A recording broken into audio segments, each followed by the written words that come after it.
especially for these huge global brands, whether it's an athlete or the league itself. Can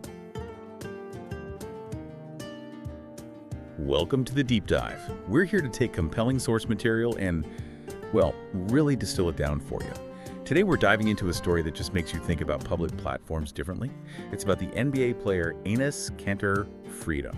Yeah, an athlete who basically put human rights advocacy ahead of everything, his career, his safety, you name it.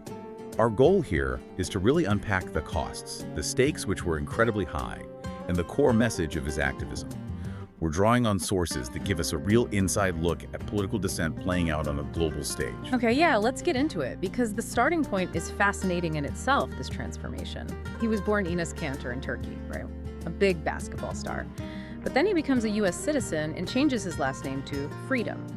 And you have to understand, this wasn't just symbolic. It was a legal change, a permanent statement about his priorities. A very public commitment. Exactly. And the core idea, the thing that seems to drive everything according to the sources, is his belief that fighting for human rights is just fundamentally more important than basketball fame or money.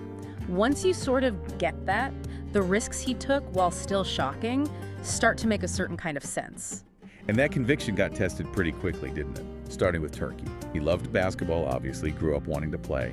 But he saw the political climate changing under President Erdogan. Yeah. Becoming more authoritarian. So he felt he had to speak out, use the platform he had. It was this real clash, Professional dreams versus what he saw as his duty. Yeah, and it wasn't like quiet disagreement. Yeah. He was openly criticizing the regime's actions, calling out what he saw as repression from the huge stage of the NBA. That's high-stakes stuff. Definitely. And this is where you see the typical authoritarian response kick in. Yeah. It's fascinating and frankly chilling how the Turkish government went after him.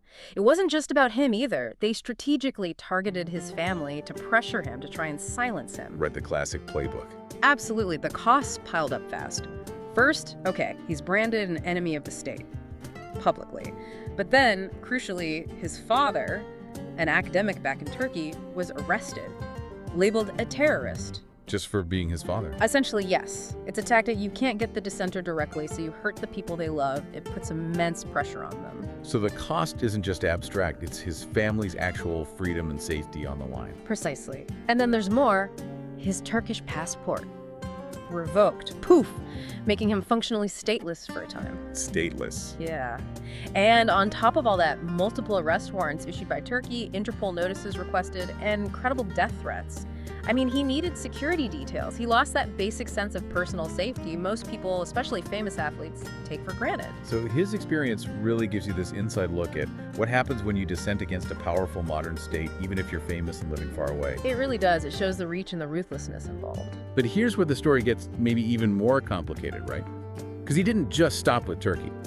After facing all that, he turned his attention to, well, other major global players, and even his own league. That's right. He really took aim at the NBA's relationship with China. That's like the third rail in sports activism, touching those massive commercial interests. He called the league out, specifically for what he described as its silence on China's treatment of the Uyghurs and other human rights issues. Which forces this awkward conversation, doesn't it? Using the sports platform to critique the very market that platform relies on for growth. It's a direct conflict. And he didn't just stick to institutions, he challenged individuals too, right? Other prominent figures. Yes, the sources mention him publicly calling out other stars, LeBron James being the most cited example. Over what specifically? Over their silence or their business ties with companies linked to or perceived as enabling human rights abuses.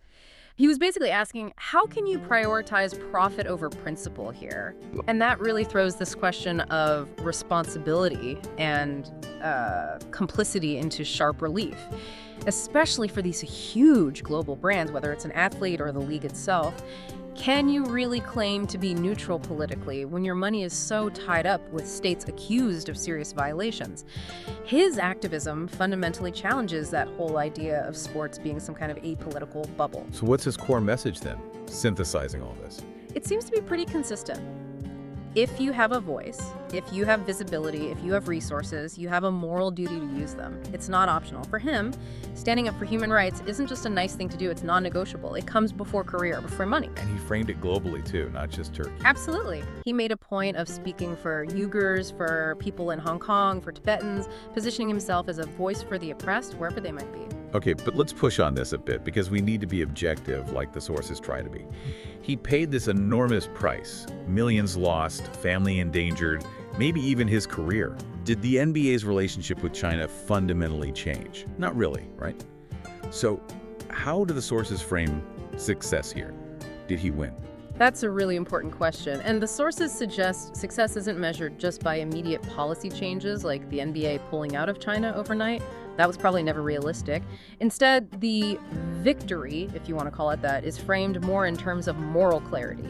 It's about maintaining integrity against overwhelming pressure to stay silent.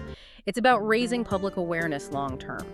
So the act itself is the success? In large part, yes, and drawing attention to the cost of silence. Plus, there's the other cost we need to talk about, the professional side. The implication that he was pushed out of the league. Exactly. The sources strongly suggest that while there was no official league statement saying you're out because of your activism, his playing time dried up. He couldn't find a team despite having the skills. A chilling effect, but from the corporate side. Sort of a subtle blacklisting, yes. It implies the cost wasn't just state retaliation, but also potentially career isolation from the very institution he was part of. Okay, so let's bring it together. The full sacrifice.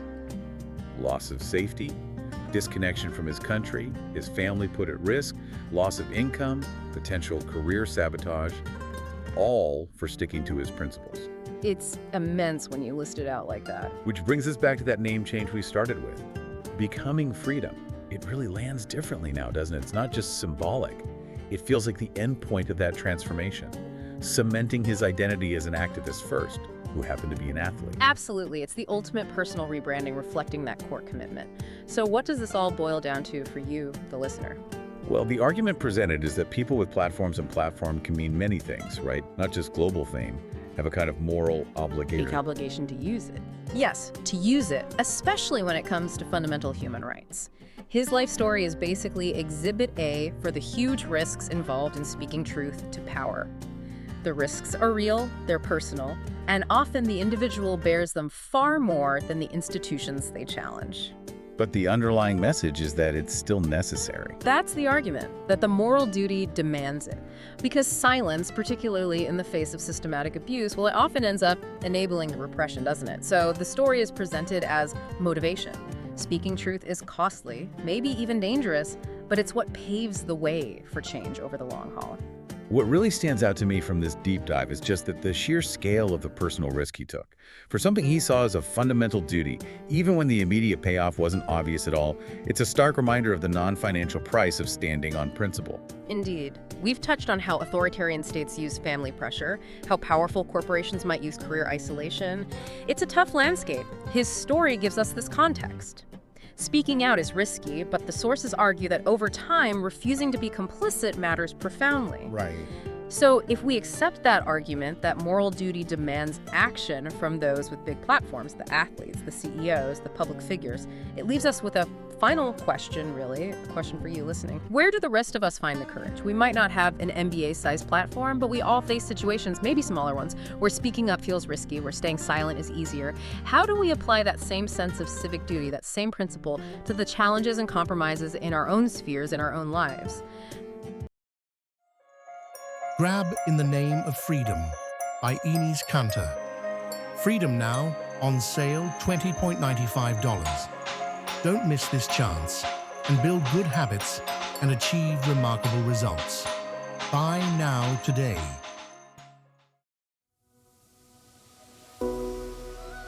Like and subscribe for more Bookhaven podcasts.